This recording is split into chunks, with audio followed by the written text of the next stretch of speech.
You do not want to visit these spots at night.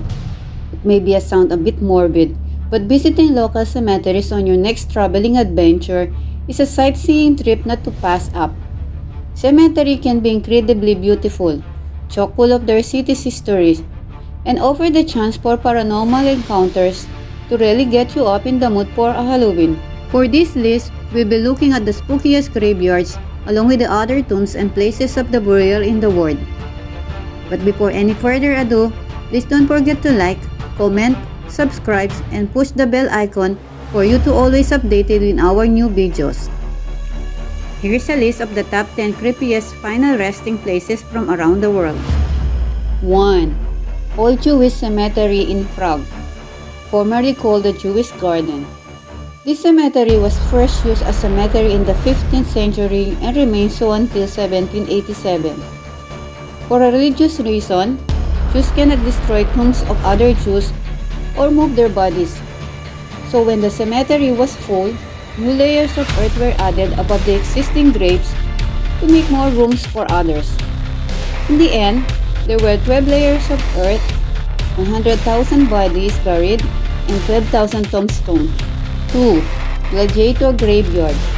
In Ephesus of Turkey, lies the Gladiator Graveyard, the first site to be scientifically authenticated as the cemetery for warriors of the Roman arenas. Remains of 67 individuals, aged 20 to 30, with marks of multiple injuries from the repeated fights with the wild animals, criminals, or each other, in which the athletic gladiator partook just for the sake of entertainment, have been found by the archaeologists in this site.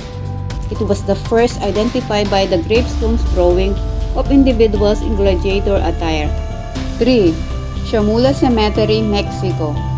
It was originally designed to be a Catholic church, but in the 1960s, the priest residing over it left and the church was basically abandoned. Local shamans sometimes use this site as a home for their rituals, but is most only used for the cemetery.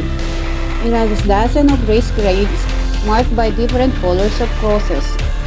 It's a tradition in Mexico for the grave to be different colors or decorated in unique ways in order to honor their loved ones.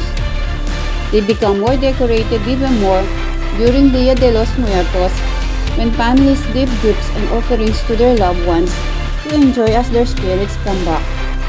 While this tradition is become more heartwarming than bone-chilling, the abandoned church and the raised graves make this cemetery a little creepy looking. 4. The Catacombs, Paris, France. This underground cemetery in Paris is listed among the world's most haunted places. It is believed that the Paris catacombs hold the bones for over 6 million dead bodies from 1785 through 18,000s. It is also known as a mass grave. People living close to this place have complained about the strong stench of decomposing flesh and spread of disease from the cemeteries.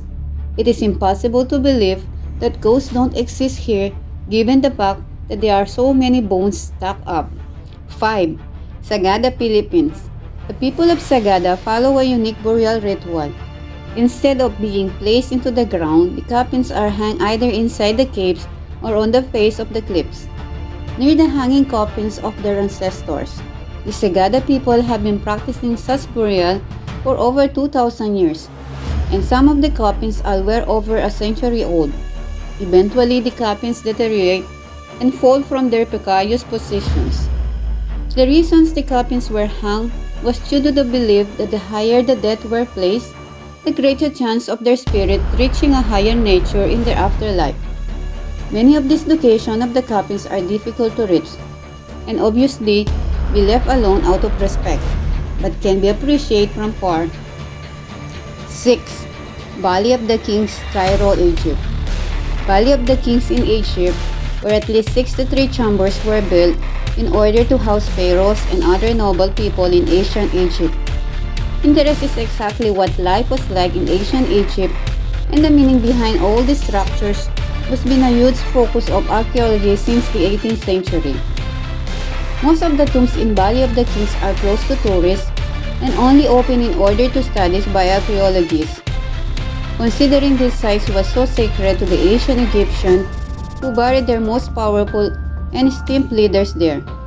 It's no surprise that not just anyone is allowed. Since the study of ancient Egypt began, claims of curses that are placed on anyone that disrupts their sacred grounds have been perpetuated. So it might be for the best that not just anyone can visit. 7. The Witches' Graveyard.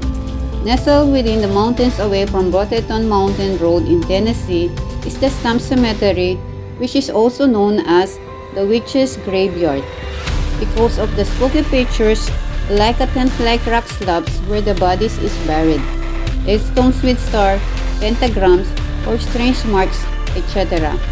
The local explanations, like the illiterate Mr. Stumps, who used the pentagram instead of X to sign his name, and similar folklore, do not explain random animal sacrifice found in the ground. 8.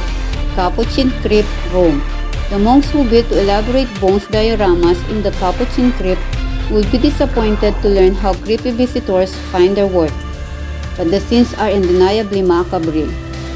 For nearly 500 years, the bones of the deceased monk were used to be created several rooms full of elaborated design meant to demystify the link between life and death. The results in thousands of bones arranged into the religious imaginary in space like the crypt of the pelvises and the crypt of the skull. In the crypt of the three skeletons, a placard read, "What you are now we used to be, what we are now we." 9. Greyfriars Kirkyard, Edinburgh. While most haunted cemeteries have a variety of ghosts and weird phenomenon, Greyfriars has one, angry spirit. The Mackenzie poltergeist was apparently awoken when a homeless man broke into the Mackenzie tomb in 1998. Since then, it has become one of the most frequently documented paranormal phenomenon in the world. Mackenzie primarily attacks visitors, and hundreds of visitors to the graveyard report cuts, bruises, and blackouts. In 2000, an exorcist attempted to remove the angry spirit and promptly died of a heart attack.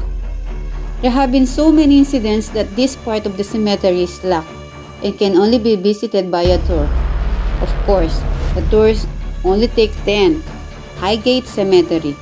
The Highgate Cemetery is a Victorian-era cemetery set across 37 acres of overgrown woodland of London in England. It has about 53,000 graves with 170,000 people buried there. The cemetery is also noted for de facto status as a nature reserve. What's chilling about this cemetery is that spectacular status of people, animals, and angels, all reflecting the Victorian era obsessions with ancient Egypt, stunning the buried levels of decay, highlighting both their fascination with morbidity. And this is all about today's video. Don't forget to like, comment, subscribe, and share to others. Once again, this is MB Amazing World.